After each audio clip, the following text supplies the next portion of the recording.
और आइए अब हम पंडित राजकुमार शास्त्री जी से जानते हैं नवरात्रों में किस राशि के लोग कौन सी उंगली से तिलक लगाएं।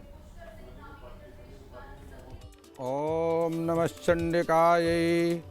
ओम कालाभ्रभां कटाक्षैर्कुलभेदां मौलिबद्धेन्दुरेखा शंखं चक्रं कृपाणं त्रिशिखमपि करैरुद्वहन्तीं त्रिनेत्रां सिंहस्कन्धाधिरूढां त्रिभुवनमखिलं तेजसां पूरयन्तीं ध्याये देवी जयाख्यां त्रिदश परिवतां सेवितां सिद्धिकामयी।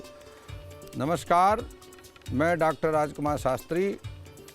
आज मैं आपसे बात कर रहा हूं भगवती कालरात्रि की पूजा का संपूर्ण विधि विधान क्या है। शास्त्र की दृष्टि में भगवान गणपति सर्वप्रथम पूज्य देवता कहलाते हैं। तो सबसे पहले हमने भगवान गणेश जी का पूजन करना है, उनका ध्यान करना है। और ग्रहाधीनम जगत सर्वा, ये पूरा अंड पिंड ब्रह्मांड ग्रहों के अधीन है, इसलिए उसके बाद ग्रहों का पूजन करना है। सप्तघृत मातृका का पूजन करना है। सप्तघृत मातृका का पूजन करने से स्वप्न में भी अगर किसी व्यक्ति ने कोई कार्य देखा है तो सप्तघृत मातृका की पूजा से सिद्ध हो जाता है। भगवती कालरात्रि का सबसे अंत में पूजन करना है, ध्यान मंत्रों का उच्चारण करते हुए। और उसके बाद उसी प्रकार से पंचोपचार पूजन भी कर सकते हैं, षोडशोपचार पूजन भी कर सकते हैं। यह ध्यान रखें, यदि आप गृहस्थ हैं तो पति पत्नी दोनों ही मिल करके एक साथ बैठ करके देवी का पूजन करें। ऐसा करने से परिवार में शांति आती है, परस्पर विचारों में एकता आती है। संभव हो सके तो अपने बच्चों को भी साथ में बिठाएं, उनको भी संस्कार मिलें। क्योंकि जिस माता पिता ने संतान को गाड़ी दे दी, मकान दे दिया, दुकान दे दिया, लेकिन संस्कार नहीं दिया, उस माता पिता ने संतान को कुछ भी नहीं दिया। संस्कार हमारे जीवन में बहुत महत्वपूर्ण होते हैं। जिस माता पिता ने संतान को गाड़ी नहीं दी, मकान नहीं दिया, दुकान नहीं दिया, लेकिन संस्कार दे दिया, उस माता पिता ने संतान को सब कुछ दे दिया। अब मैं आपको बतलाता हूँ देवी का बीज मंत्र। देवी का वह बीज मंत्र जिसका जप करना है आपने, और उस मंत्र का जप आपने माला में करना है। ओम क्लीं ऐं श्रीं कालिकायै नमः। यह देवी का बीज मंत्र है। इस मंत्र का जाप आपने करना है। और इस मंत्र का जाप करने से अपार शक्तियाँ साधक के मन में प्रवेश करती हैं।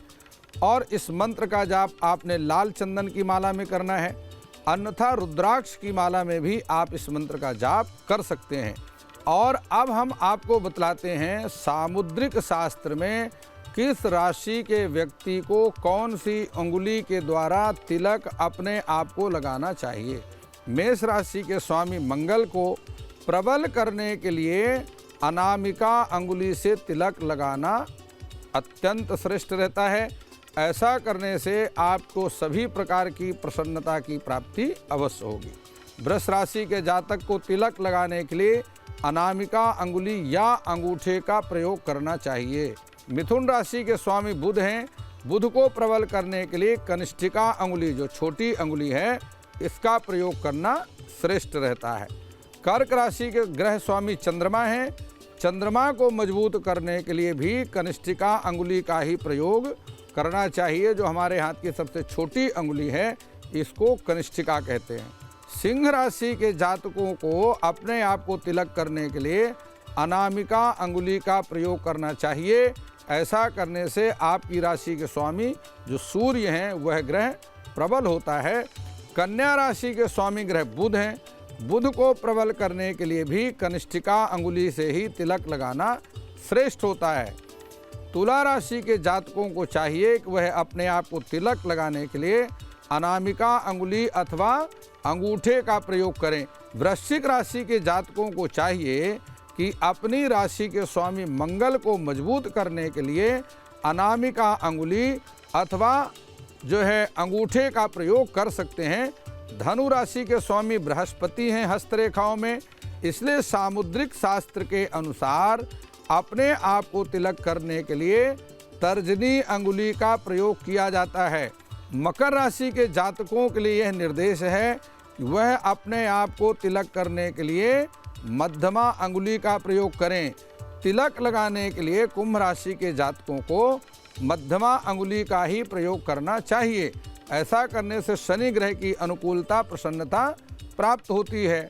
मीन राशि का स्वामी बृहस्पति है और बृहस्पति अपनी राशि के स्वामी बृहस्पति को प्रबल करने के लिए तर्जनी अंगुली का प्रयोग करना चाहिए और तर्जनी अंगुली के माध्यम से तिलक लगाने से बृहस्पति ग्रह की अनुकूलता प्राप्त होती है।